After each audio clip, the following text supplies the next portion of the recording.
Namaste, welcome to Geeta's Kitchen. Today we'll make a very tasty recipe from South India, that is Sambar Saadam or Sambar rice.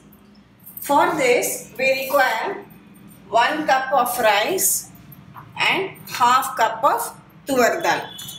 Apart from this, for making the sambar, I have soaked a small lemon-sized piece of tamarind in water and kept ready. Then we need some vegetables. These are the typical Sambar onions or small onions which I have peeled and kept. And drumsticks, yellow pumpkin, some radish and also some brinjals I have cut and soaked in water. Now if you don't have these particular vegetables, don't worry. If you don't get drumstick in your place, you can use carrot, beans, peas also. And if you this is the typical one, authentic one. If you don't get this, substitute it with the large onions chopped. You can still enjoy good sambar sadam. Apart from that, we will need to make the masala. For the masala, we need this Dania or coriander seeds, some Channa Dal, some Methi Seeds, dry red chillies, Asafoetida or Hing, turmeric powder and salt. Also 1 small tomato I have chopped. This is some ghee and a few cashew nuts for garnishing. This is Somph or fennel seeds. If you want a typical hotel style taste, then we add this. At home when we make, generally we don't add. And of course, grated coconut. So shall we start? First let us wash the rice and dal. You can mix them together and wash it. Heat 4 cups of water in a pressure cooker. See, the water is boiling now. Add the washed rice and dal to it.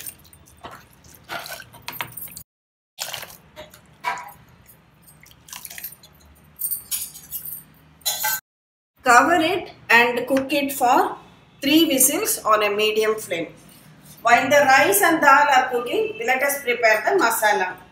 For that, heat a pan.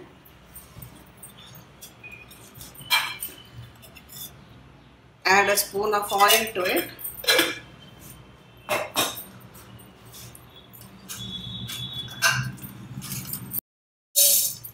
Add 2 tablespoons of Dania, 2 tablespoons of Channa Dal. These are the dry red chillies. You can take 3 dry red chillies, and I am adding these Baidige or Kashmiri red chillies, which will add color and they are not very spicy.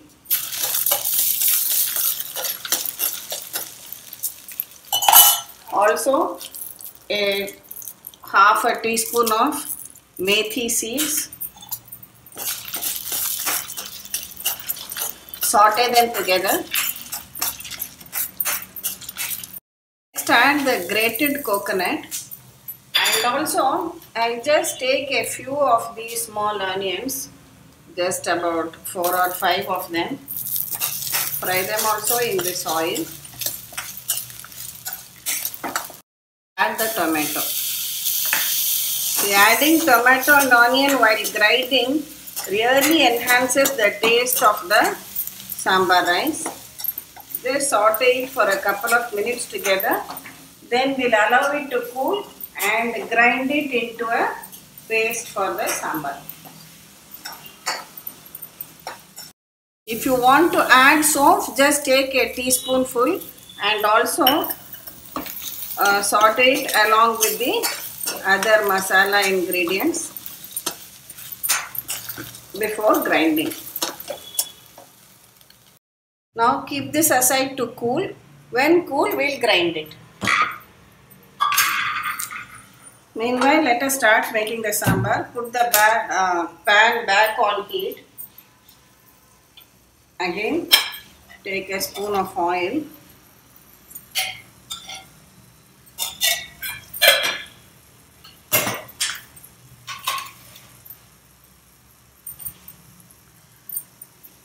First add these small onions to it.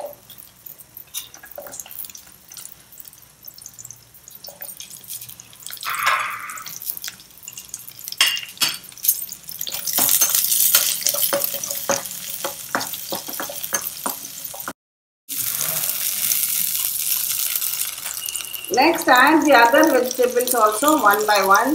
The radish, pumpkin, a few drumsticks,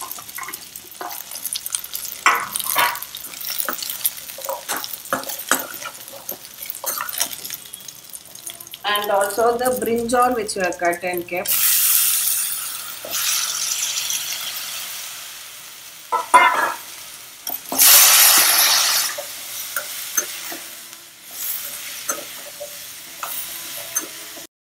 Next add quarter teaspoon of turmeric powder to this.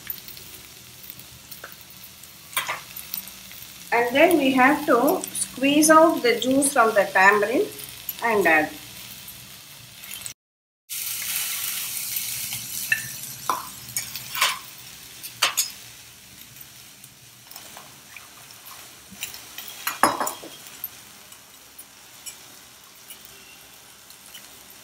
If you don't have fresh tamarind with you, you can just add a spoon of tamarind paste which is readily available. Next add the tamarind water to this. Top it up with some plain water also.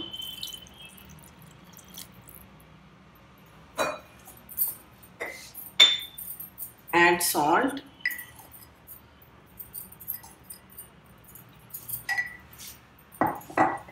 And allow it to boil till the vegetables are cooked and done. See, now the vegetables have also been cooked.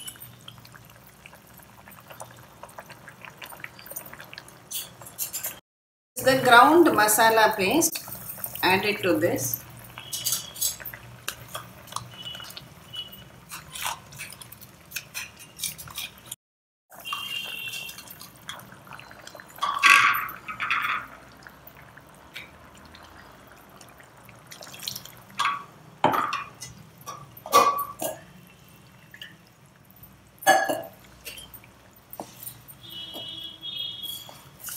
Mix it well and allow it to come to a boil again. You can adjust the consistency with the required quantity of water. I am adding some more water as I feel it is quite thick.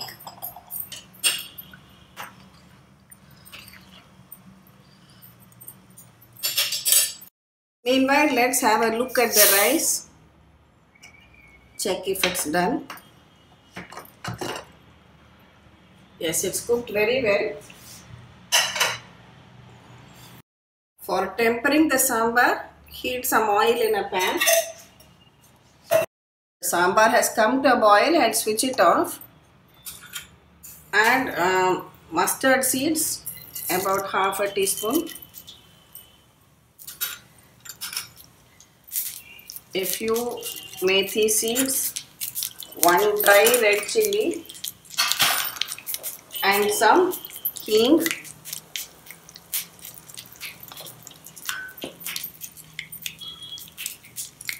and the curry leaves.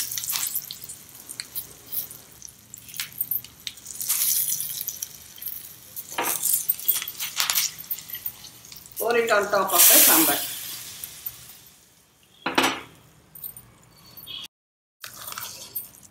Now all we have to do is just mix this well.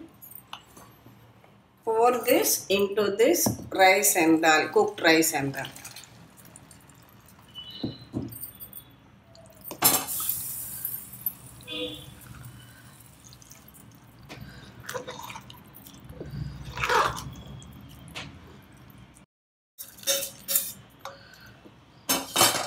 Mix it together very well. Remember, when you are mixing it, allow it to be a little bit loose. Don't make it very tight because on cooling, it will absorb the sambar. So when you make it to a flowing consistency. Transfer it to your serving dish. finally, heat a teaspoon of ghee.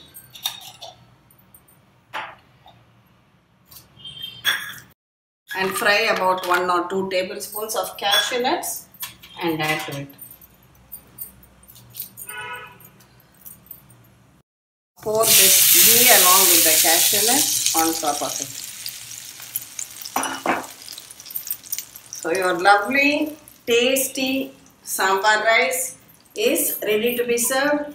You should serve it hot along with some chips or fried papad, and some raita also will go very well with it. So this is a recipe requested by Sarita, one of my subscribers. She has been asking for this for a long time, in fact. So do try out this recipe, share it with your family and friends, and come back to Geeta's Kitchen for more such easy, tasty recipes. Please don't forget to tap the bell icon for notification about my latest videos. Thank you.